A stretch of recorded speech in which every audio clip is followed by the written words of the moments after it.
नमस्कार। आज पुन्हा एकदा माझ्या नवीन व्हिडिओमध्ये सर्वांचे स्वागत आहे। पौष पौर्णिमा हा हिंदू धर्मातील एक अत्यंत पवित्र व महत्त्वाचा दिवस आहे।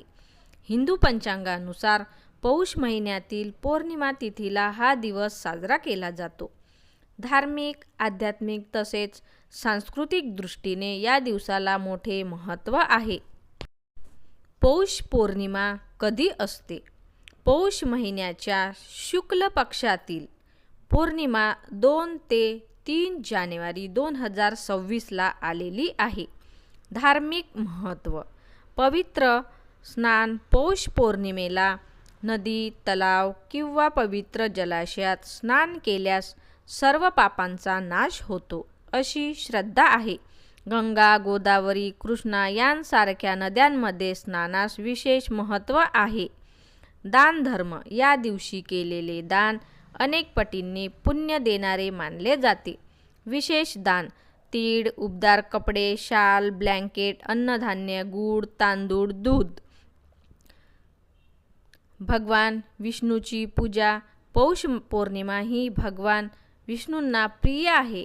लक्ष्मीनारायण पूजन, विष्णू सहस्त्रनाम पठण, सत्यनारायण पूजा केली जाते। पौष पौर्णिमा व्रत: अनेक भाविक उपवास किंवा फलाहार करतात। दिवसभर हरिनाम स्मरण, भजन, कीर्तन केले जाते। रात्री चंद्रदर्शन करून दूध, तांदूळ अर्पण करण्याची प्रथा आहे।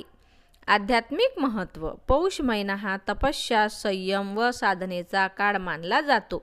थंडीच्या दिवसात केलेले स्नान व दान शरीर व मन शुद्ध ठेवते। साधू संत या काळात ध्यान, जप व मौन पाळतात।